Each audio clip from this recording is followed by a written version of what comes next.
आप सुनेंगे ये भविष्यवाणी है, उस सालों से मैं बोल रहा हूं कि जो मुझे भविष्यता नहीं समझते वो समझ लेंगे 2024 में। आमीन। जिनकी आंखें बंद हैं उनकी खुल जाएंगी। आमीन। बहुत सारे देश की इकोनॉमी डाउन होगी, आर्थिक तंगी आएगी यूएसए में, वहां के राष्ट्रपति को हटाने के लिए बातें चल पड़ेंगी, प्रॉब्लम्स आएंगी। एक देश ऐसा बम गिरेगा, तबाह हो जाएगा। 2024 मार्च के बाद प्रधानमंत्री मोदी फिर एंट्री मारेंगे। अबलबा शबलबा बलबा शबलबा। एक पूर्व साइड में एक पुल, बहुत बड़ा बांध गिर जाएगा, 80 से 100 लोग वहीं मर जाएंगे। बहुत सारे लोग, इंडोनेशिया, चेतावनी दे रहा हूं तुझे यीशु मसीह के नाम में, मेरे अंदर से होकर, कि छोड़ दो वो लाइन। परमेश्वर का आत्मा आगाह कर रहा है। चाइना मजबूत होने की स्थिति में हो जाएगा। चीन और यूएसए का मुंह लाल हो जाएगा। इसका मतलब है कि मैंने देखा दर्शन में कि वो लाल हो रहे हैं, पीले हो रहे हैं, काले हो रहे हैं, क्योंकि वो लड़ रहे हैं आपस में और काफी प्रॉब्लम्स को उन्हें झेलना पड़ेगा। जो स्पिरिचुअल का नाटक करते हैं, अंदर कुछ और बाहर कुछ, प्रॉब्लम्स आएंगी। मैं प्रार्थना कर रहा था, मैंने देखा अमिताभ बच्चन जी हॉस्पिटल में चले गए। मैंने पहले भी बोला था आपको 2022 में, फिर कह रहा हूं कुछ प्रॉब्लम आई है, आप दुआ करें, मैं इससे ज्यादा कुछ नहीं बोलूंगा। अबलबा शबलबा शबलबा। बेनहीन क्यों, पास्टर बेनहीन को आप जानते हैं, बुजुर्ग हो गए। मैं क्यों कह रहा हूं मुझे नहीं पता, लेकिन परमेश्वर उनके लिए भी दुआ करने के लिए बोल रहा है। मैं देख रहा हूं कुछ आने वाले समय में बहुत सारे आतंकी हमले यूरोप के ऊपर होंगे। इटली, जर्मनी, फ्रांस, ऐसे अलग अलग जगह पर कुछ प्रॉब्लम्स क्रिएट होना स्टार्ट होंगी। अबलबा शबलबा शबलबा। पवित्र आत्मा कह रहा है कि लेकिन जो लोग इस बात को अमल कर लेंगे कि मैं 2 टाइम सुबह प्रार्थना करके 2 टाइम बाइबल पढ़ के घर से निकलूंगा, परमेश्वर का आत्मा कह रहा, उनका एक भी बाल, सिर का बाल बांका नहीं होगा। याद रखना, गॉड आपका फेवर करेगा इन सब बातों में। मेरा परमेश्वर फेवर करेगा आपका यीशु मसीह के नाम में। ब्रिटेन का नया किंग बनाया जाएगा, हैरी होगा उसका नाम। कोई पॉप हटा दिया जाएगा पुराना। मैं फिर कह रहा हूं कि पवित्र आत्मा बात कर रहा है जिनके नाम ANRSGHPKL से, R से, ND से, D से। All of you. आज के सुंदर समय में हम परमेश्वर की उस योजना को जो हम पर प्रकट की है उसके विषय में हम बात करना चाहते हैं।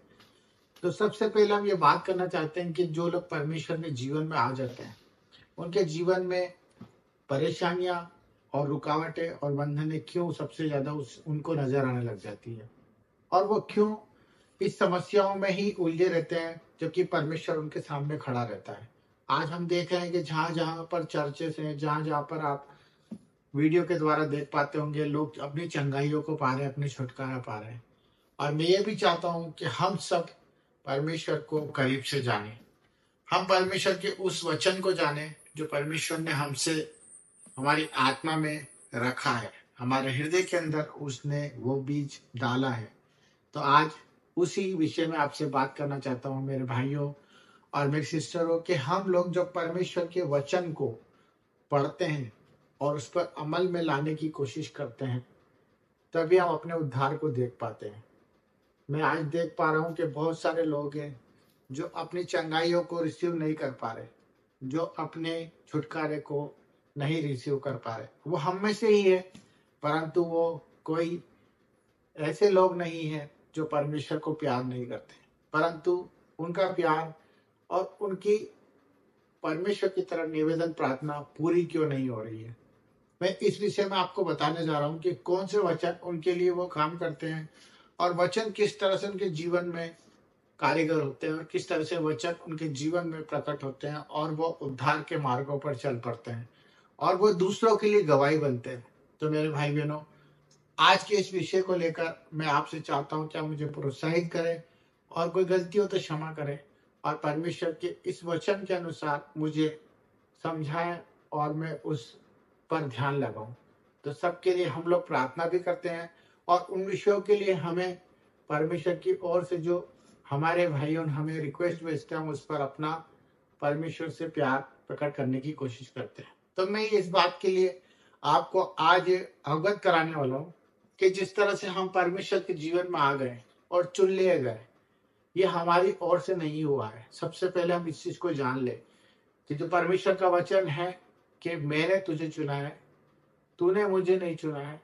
तो इस बात का हम ध्यान दें कि अपने जीवन का, अपने भविष्य का, अपनी चिंताओं का सबसे पहले हमें नकारा करना है और अपने भविष्य के बारे में, अपने कल के बारे में चिंता करना छोड़ देनी है। क्योंकि परमेश्वर का वचन यही कहता है कि हम कल की चिंता करेंगे तो हम परमेश्वर के खिलाफ होंगे। हमें कोई चिंता नहीं करनी क्योंकि हमने परमेश्वर को नहीं चुना, परमेश्वर ने हमको चुना है। तो मेरे भाई बहनों, सबसे पहले इस चीज पे गौर करने का हमारे लिए परमेश्वर ने ये वचन को प्रकट किया है। दूसरा वचन जो मैं आपको बताना चाह रहा हूँ वो ये है कि वचन जब तक दो धारी तलवार नहीं बन जाता, जब तक वो कारीगर नहीं होता, वो काम में नहीं आता, तब तक वो एक वचन ही कहलाता है। परंतु वो कब प्रकट होता है? जिस तरह परमेश्वर का दृष्टांत है कि बीज जब तक तुम अच्छी भूमि पे नहीं उपजाओगे, जब तक फसल नहीं बनेगी। तो उसी प्रकार परमेश्वर का वचन भी यही कहता है कि आप अगर वचन पढ़ते हैं और सुनते भी हैं, पर जब तक अपने हृदय में उसको जगह नहीं देंगे और उस हृदय से आपके अंदर वो आवाज नहीं आने लगेगी, तब तक आपका उद्धार नहीं हो सकता। तो हम वचन को पढ़े, वचन को सुने, परंतु वचन को हृदय में डालने की कोशिश करें। ये परमेश्वर का प्यार है। अगर आपने वचन को, बाइबल को, परमेश्वर के कहे नियम को अगर अपने हृदय में डालने की आदत डाल दी, तो मैं बता रहा हूं, आप दूसरों के लिए उद्धार के मार्ग बनेंगे, आप आशीषित हो जाएंगे। आपको किसी जगह जाने की, भटकने की जरूरत नहीं पड़ेगी। आपको अपने हृदय से ही वो जवाब मिल जाएगा जिस चीज के लिए आप भटक रहे हैं। आप रोगी होंगे, आप परेशान होंगे, आप कर्जे में होंगे, पर परमेश्वर का यह जो बात मैं आपको बताने जा रहा हूँ वो यही है कि परमेश्वर के वचनों को अपने हृदय में डाल लीजिए मेरे भाई बहन।